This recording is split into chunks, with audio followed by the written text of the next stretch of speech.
यह Bible in one year का हिंदी प्रकरण है। 310वां दिन आप परमेश्वर के निकट जा सकते हैं। अमेरिकन सिविल युद्ध के दौरान परिवार में विडंबना के कारण एक सैनिक को अनुमति मिली कि वह जाकर प्रेसिडेंट से बात करें।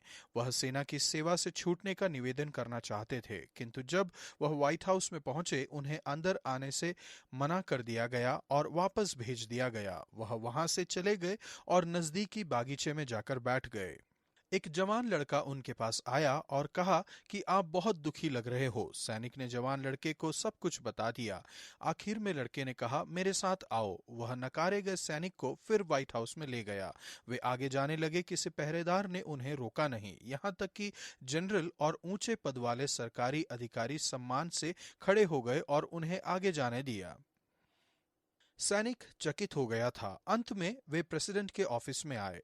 बिना खटखटाए छोटे लड़के ने दरवाजा खोला और सीधे अंदर चला गया। वहां पर खड़े अब्राहम लिंकन राज्य के सेक्रेटरी से बात करना बंद करके मुड़े और कहा, टेड, मैं आपके लिए क्या कर सकता हूं? टेड ने कहा, डैड, सैनिक आपसे बात करना चाहते हैं। बेटे के द्वारा सैनिक प्रेसिडेंट के पास पहुंच पाए। नए नियम के अनुसार और भी अद्भुत रीति से आप बेटे के द्वारा यीशु परमेश्वर के पास पहुंच सकते हैं। बहुत से लोग प्रार्थना करते हैं, लेकिन सारी प्रार्थना मसीह नहीं है। मसीह प्रार्थना अलग है। यह त्रिएकत्व है। संत पौलुस लिखते हैं, क्योंकि उन्हीं के द्वारा हम दोनों की एक आत्मा में पिता के पास पहुंच होती है। इफिसियों 2:18। यही कारण है कि प्रार्थना एक महान सुविधा है। अपने पिता के रूप में आप परमेश्वर से बात कर सकते हैं। ब्रह्मांड के निर्माता यीशु के द्वारा आप उनके पास जाते हैं जो परमेश्वर हैं। हमारे प्रभु, भाई और मित्र, आपकी प्रार्थनाएं परमेश्वर की पवित्र आत्मा के द्वारा उत्साहित होती हैं, जो आपके हृदय में रहते हैं। भजन संहिता 119 का 169 से 176 तक। पिता के लिए। जब मैं पहली बार यीशु से मिला, मुझे प्रार्थना के लिए एक नमूना सिखाया गया, अंग्रेजी शब्द ACTS का इस्तेमाल करते हुए। इसमें से हर एक इस लेखांश में दर्शाया गया है। भजन संहिता के लेखक की प्रार्थना परमेश्वर को संबोधित की गई है। यीशु हमें परमेश्वर को अपने पिता के रूप में देखने के लिए सिखाते हैं।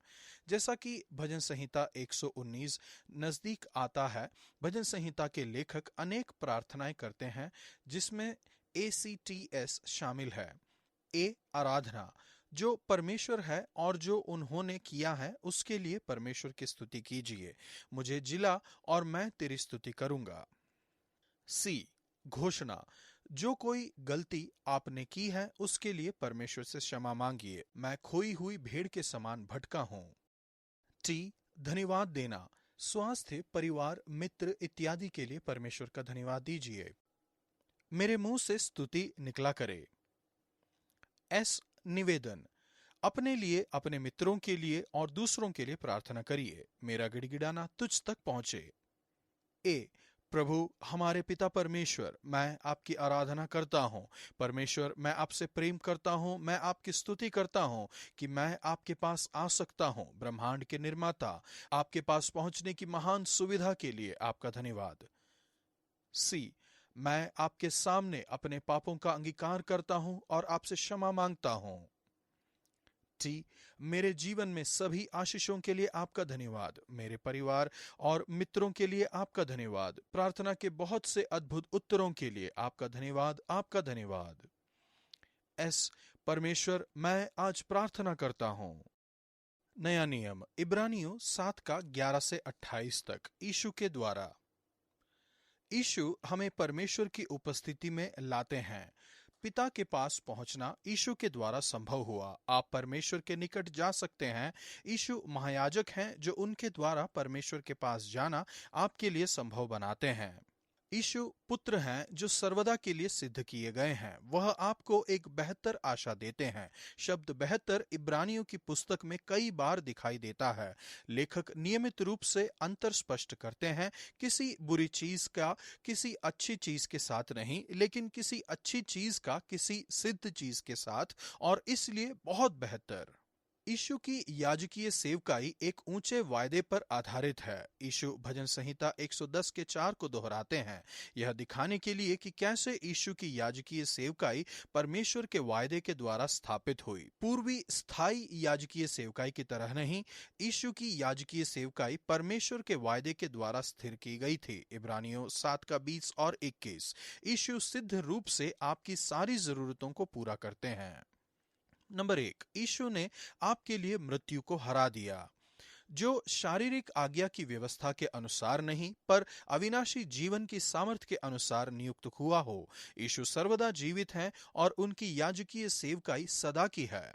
नंबर 2, यीशु नियमित रूप से आपके लिए प्रार्थना कर रहे हैं। यीशु नियमित रूप से आपके लिए मध्यस्थता करते हैं, जो उनके द्वारा परमेश्वर के पास आते हैं। इसलिए जो उनके द्वारा परमेश्वर के पास आते हैं, उनका पूरा पूरा उद्धार कर सकते हैं, क्योंकि वह उनके लिए विनती करने के लिए सर्वदा जीवित हैं। रॉबर्ट मुरे एमचिन ने लिखा, यदि मैं मसीह को अगले कमरे में मेरे लिए प्रार्थना करते हुए सुन सकता, तो मैं लाखों शत्रुओं से भी घबराऊंगा नहीं। तब भी दूरी से अंतर नहीं पड़ता है, वह मेरे लिए प्रार्थना करते हैं। नंबर 3, यीशु अद्वितीय रूप से आपका प्रतिनिधित्व करने में सक्षम है। अतः ऐसा ही महायाजक हमारे योग्य था, जो पवित्र और निष्कपट और निर्मल और पापियों से अलग और स्वर्ग से भी ऊंचा किया हुआ हो। वह अद्वितीय मध्यस्थ है, जो पूरी तरह से परमेश्वर और पूरी तरह से मनुष्य है। नंबर 4, यीशु ने आपके पापों के लिए सिद्ध बलिदान चढ़ाया। उन महायाजकों के समान उसे आवश्यक नहीं कि प्रतिदिन पहले अपने पापों और फिर लोगों के पापों के लिए बलिदान चढ़ाए। जब यीशु ने क्रूस पर अपने आप को बलिदान करके चढ़ाया, इस बलिदान को केवल एक ही बार चढ़ाए जाने की आवश्यकता थी, क्योंकि यह पूरी तरह से प्रभावित थी। उसने अपने आप को बलिदान चढ़ाकर उसे एक ही बार में पूरा कर दिया। एक ऊंचे जीवन, एक ऊंचे वायदे, एक ऊंचे बलिदान चढ़ाने वाले के गुण और एक ऊंचा बलिदान, ये सब दर्शाते हैं कि यीशु की याजकी सेवकाई पूरी तरह से प्रभावी है, जो आपको पिता के पास पहुंचाती है। परमेश्वर के सर्वदा के और सिद्ध याजकीय सेवकाई के द्वारा आप परमेश्वर के निकट पहुंच सकते हैं। आप उनके द्वारा परमेश्वर के पास जा सकते हैं। पिता, आपका धन्यवाद, क्योंकि मैं आज यीशु के द्वारा आपके पास आ सकता हूं और मैं जान सकता हूं कि वह नियमित रूप से मेरे लिए प्रार्थना कर रहे हैं। पुराना नियम यहेजकेल 10 का 1 से 12 के 28 तक। पवित्र आत्मा के द्वारा। जैसे ही आप प्रार्थना करते हैं, आप में रहने वाले पवित्र आत्मा प्रार्थना करने में आपकी सहायता करते हैं। इस समय में जीना एक अद्भुत सम्मान की बात है, जब हर समय मसीह के अंदर पवित्र आत्मा रहते हैं। पेंतिकोस्त के दिन से पहले पवित्र आत्मा केवल विशेष लोगों पर विशेष समय में विशेष उद्देश्य के लिए आते थे। यहेजकेल उन विशेष लोगों में से एक थे। आत्मा के द्वारा परमेश्वर के असाधारण दर्शन उन्हें दिए गए, जिसने उन्हें ऊपर उठाया। इस लेखांश में 2 बार वह कहते हैं, तब आत्मा ने मुझे उठाकर। यह प्रभु का आत्मा था जो उन पर उतरा और उन्हें बताया कि क्या कहना है। परमेश्वर यह कहते हैं। यहेजकेल ने आगे भविष्यवाणी की कि एक दिन परमेश्वर का आत्मा न केवल उनमें होगा, लेकिन सभी लोगों में होगा। मैं उनका हृदय एक कर दूंगा और उनके भीतर नई आत्मा उत्पन्न करूंगा और उनकी देह में से पत्थर का सा हृदय निकालकर उन्हें मांस का हृदय दूंगा। परमेश्वर ने हर मनुष्य को विवेक दिया है, किंतु यदि हम अक्सर अपने विवेक के विरुद्ध विद्रोह करेंगे तो हमारा हृदय कठोर बन जाएगा। उदाहरण के लिए, यदि दूसरों ने हमें चोट पहुंचाई है तो हम अपना हृदय कठोर कर सकते हैं, ताकि आगे भावनात्मक दर्द हमें ना पहुंचे। इच्छा पूर्वक निर्णय लेने के द्वारा अपने हृदय को बदलना लगभग असंभव बात है, लेकिन परमेश्वर आपको एक कोमल हृदय देने का वायदा करते हैं, मांस का एक हृदय। वह आप में एक नया आत्मा रखने के द्वारा इसे करते हैं। यह पवित्र आत्मा है। यहेजकेल 36 का 26 और 27। पवित्र आत्मा अब आपके अंदर रहते हैं। वह आपके हृदय को बदलते हैं। वह पत्थर के हृदय को निकालकर वहां मांस का हृदय लगाते हैं। पवित्र आत्मा आपके हृदय में परमेश्वर के प्रेम को उंडेलते हैं। रोमियो 5 का 5। वह आपकी चोट और घाव को चंगा करते हैं और आपके हृदय को सौम्य करते हैं। वह आपको एक कोमल हृदय देते हैं, जो उनके स्पर्श को उत्तर देती है और दूसरों की जरूरतों के प्रति प्रेम और संवेदनशीलता से भरी हुई है।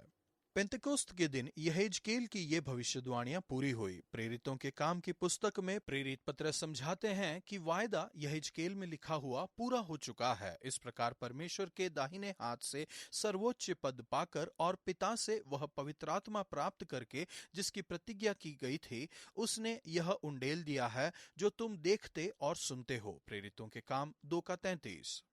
उस क्षण से लेकर जो कोई यीशु में विश्वास करता है उसके अंदर पवित्र आत्मा रहते हैं। यह आज सभी मसीहियों के लिए एक समान है। वह आपको एक स्थिर मन, एक नई आत्मा और मांस के हृदय का वायदा करते हैं। वह कहते हैं, इसलिए तुम आज्ञा मानोगे और तुम परमेश्वर के लोगों में सहभागी होगे और वह तुम्हारे परमेश्वर होंगे, क्योंकि उन्हीं के द्वारा हम दोनों की एक आत्मा में पिता के पास पहुंच होती है। इफिसियों 2:18। परमेश्वर, मुझे एक स्थिर मन दीजिए। आज मेरी सहायता कीजिए कि आपकी आज्ञा को मानने और आपके नियम को मानने में ध्यान दूं। आपका धन्यवाद कि आप प्रार्थना करने में मेरी सहायता करते हैं, पिता से, यीशु के द्वारा, पवित्र आत्मा के द्वारा। भजन संहिता 119, 173। तेरा हाथ मेरी सहायता करने को तैयार रहता है। आज करने के लिए मेरे पास बहुत से काम हैं। मुझे सहायता के लिए परमेश्वर के हाथ की जरूरत है। आज का वचन, और मैं उनका हृदय एक कर दूंगा और उनके भीतर नई आत्मा उत्पन्न करूंगा और उनकी देह में से पत्थर का सा हृदय निकालकर उन्हें मांस का हृदय दूंगा। यहेजकेल 11:19।